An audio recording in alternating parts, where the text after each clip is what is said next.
রাজ্যের শাসক থেকে বিরোধী সর্বত্রই নির্বাচনের পরে এক অভিযোগ ওঠে যে বিধায়ক বা সাংসদ বা যে প্রার্থী ছিলেন, যে জয়লাভ করেছেন, তার দেখা মেলে না।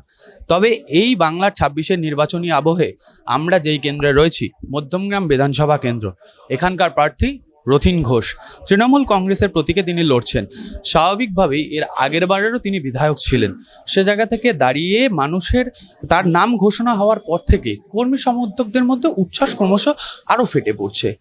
সরাসরি তার এই যে যাত্রা সফর, মানে বিদায়ী বছরগুলো যে যাত্রা সফর, পাশাপাশি ২৬-এর নির্বাচনে তিনি কতটা গুরুত্ব দিচ্ছেন এই মধ্যমগ্রাম কেন্দ্রকে, সেটাই আজকে শুনবো। রথীনদা, আপনাকে স্বাগত নিউজ ইন্ডিয়ায়। প্রথমেই জানতে চাইবো যে ২৬-এর এই নির্বাচন কতটা গুরুত্বপূর্ণ আপনার কাছে? ২৬-এর এই নির্বাচন সার্বিকভাবে বাংলায় মমতা ব্যানার্জিকে সরাবার জন্য বিভিন্নভাবে চক্রান্ত কেন্দ্রীয় সরকার এবং ভারতীয় জনতা পার্টি, কখনো ইলেকশনের কমিশনের মধ্য দিয়ে, ইলেকশন কমিশনের ডেট অ্যানাউন্স হয়েছে বলে প্রশাসনিক রদবদল সব রকমভাবে করছে।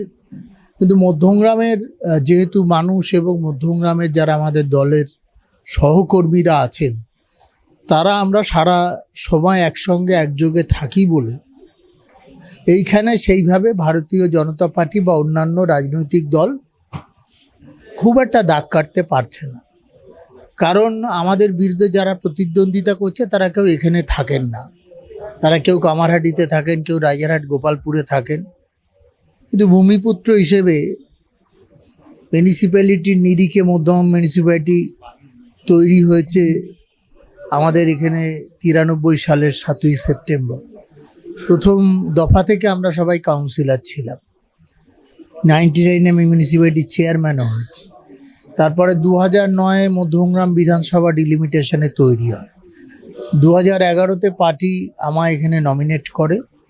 সেইখান থেকে আজ পর্যন্ত আমি পরাজিত হই এবং মধ্যমগ্রাম ৫টা পঞ্চায়েত এবং একটা পৌরসভা নিয়ে গঠিত এবং সব মানুষের সাথে আমার একটা সখ্যতা আছে যে আমি স্বচ্ছতার সাথে, সততার সাথে মানুষের সাথে আছি এবং কাজকর্ম যেটা উন্নয়নের নিরিখে মধ্যমগ্রামের পৌর এলাকা বলুন, মধ্যমগ্রামের গ্রামীণ এলাকা বলুন, আমার মাননীয় মুখ্যমন্ত্রী মমতা ব্যানার্জির মাধ্যমে আমরা এই এলাকার অনেক প্রভূত উন্নতি সাধন করেছি। আমাদের বিধায়ক কোটা থেকে, কখনো সাংসদ কোটা থেকে। অর্থাৎ সেই হিসেবে মধ্যমগ্রামের নাগরিকরা আমাদের বিশ্বাস করে এবং এবারেও দল চতুর্থবারের জন্য আমায় প্রার্থী করেছে এবং আমাদের দলের সহকর্মীরা প্রচুর পরিশ্রম করছে। জয়টা আমাদের হবেই, কিন্তু কত ভোটে হবে তার জন্য আমরা লড়ছি, এটাই মুদ্রা বিষয়। সেটা হচ্ছে, একদিকে আপনি রাজ্যের মন্ত্রী, অন্যদিকে এই মানে জেলারই কোর কমিটির সদস্য। দুটো দায়িত্ব কতটা চ্যালেঞ্জিং আপনার জন্য?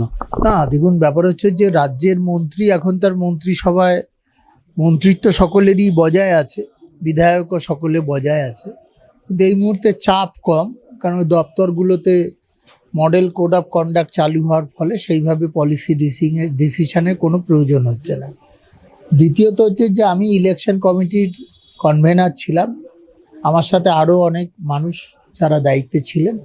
আমরা মিটিং করে কি পলিসি হওয়া উচিত, কীভাবে এগোনো উচিত, সেটা আমরা বলে দিয়েছি। এখন যেহেতু আমি নিজে নির্বাচনে ব্যস্ত, সার্বিকভাবে সব জায়গায় দেখা হচ্ছে না, কিন্তু যদি ক্যান্ডিডেটরা বা সেই এলাকার মানুষরা, সেই এলাকা আমাদের দলের সহকর্মীরা কিছু জিজ্ঞেস করেন, আমি নিশ্চয়ই চেষ্টা করি যে আমাদের দলকে যাতে জেতানো যায়, তার জন্য কোথাও ফাঁক ফোকর না থাকে, তার জন্য সেটাকে ভরাট করার চেষ্টা করি।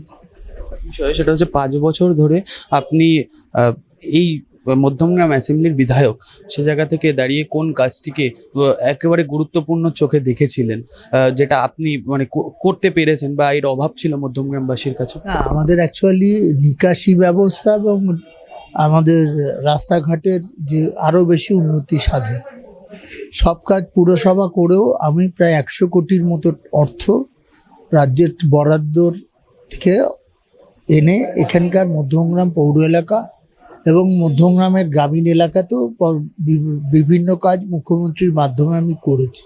এখানে ধরুন বাগবান্দা সাইবেরিয়াতে একটা কেমিয়া খামারপাড়া একটা 10 বেড থেকে 30 বেডের হসপিটাল হচ্ছে। রোহন্ডা চণ্ডীগড়ে ওখানে উর্দুভাষী মানুষ থাকে, সেখানে আমি একটা upper primary new set up তৈরি করেছি। এই যে এখানে দেখবেন বাদু রোডের এপাশে কোনো মাধ্যমিক স্কুল নেই, আমাদের শ্রীনগর মাধ্যমিক স্কুলটা নতুনভাবে এবছর থেকে শুরু হয়েছে।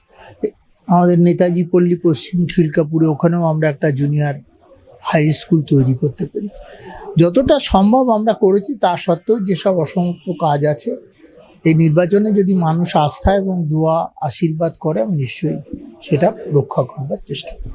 দাদা, এই এত অভিযোগ, 26,000 শিক্ষকের চাকরি বাতিল, বেকারত্ব, ঠিক এই জায়গা থেকে আপনার দৃষ্টিভঙ্গিটা কি, মানে কি হলে রাজ্যের পরিকাঠামো? তার জন্য তো সকলে, রাজ্য সরকার তো সাহায্য করেছে, রাজ্য সরকার তো চাকরি নষ্ট করেনি। কোর্টে যাওয়ার জন্য কেউ কেউ চাকরিটার ক্ষেত্রে কোর্টের কিছু ডিসিশন হচ্ছে। নিশ্চয়ই আমরা আগামী দিনে যদি কোনো ত্রুটি বিচ্যুতি থাকে, সেটা রেকটিফিকেশন দল করে নেবে। মুখ্যমন্ত্রী যিনি হবেন, রাজ্যের মাননীয় মুখ্যমন্ত্রী মমতা বন্দ্যোপাধ্যায়, চতুর্থবারের জন্য এই সমস্ত জিনিস ঠিক হয়ে যাবে। একটা বিষয়, সেটা হচ্ছে এই নির্বাচন আবহে আবার সক্রিয় কেন্দ্রীয় সংস্থা এজেন্সিগুলো, ইডি, সিবিআই, আপনাকেও তলব করা হলো, কি নির্বাচন আবহেই কেন মনে হয়? এটা বলতে পারবো না, এটা তো যারা করেছেন তারা ভালো বলতে পারবেন। তবে আমি নিজের কাছে খুব স্বচ্ছ, যে আমি এমন কোনো কাজ করিনি যেটা আমার বিরুদ্ধে কোনো অভিযোগ উঠতে পারে। তা সত্ত্বেও ডাকছে, আমি বলেছি ইলেকশনের পরে ডাকলে আমি যাবো।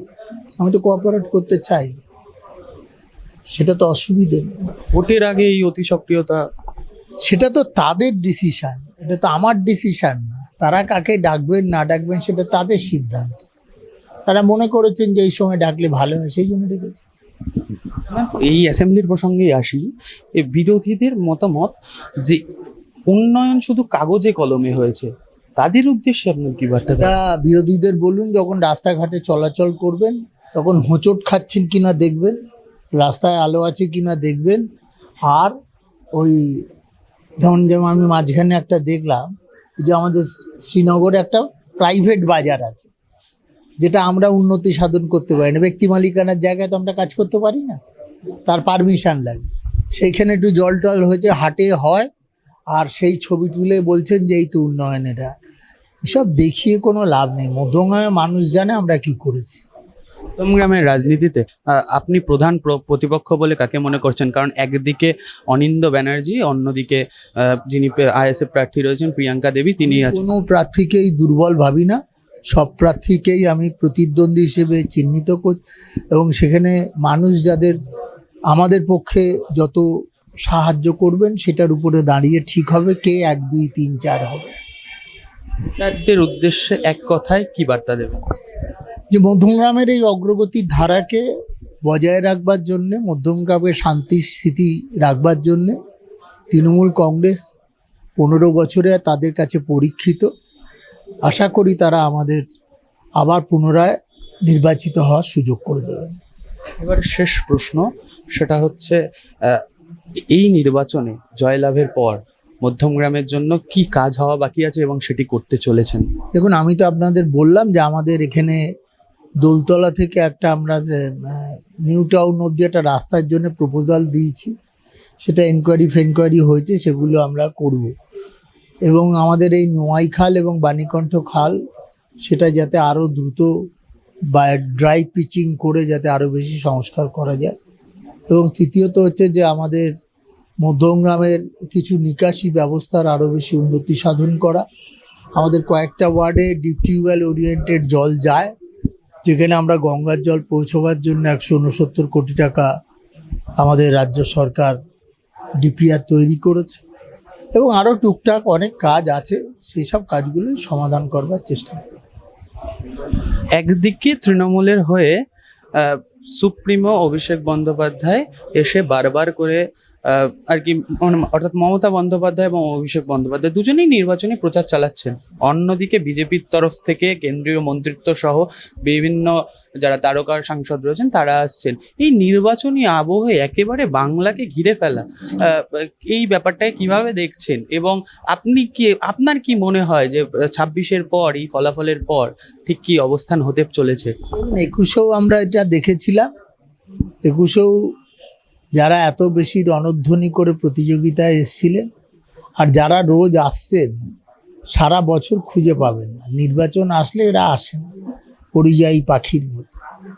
মরশুমি পাখিরা আসছেন, মরশুম শেষ হয়ে গেলে আবার চলে যাবেন। এখন কি হাতে নিয়ে যাবেন সেটা হচ্ছে প্রশ্ন, নাগরিকরা বিচার করবে।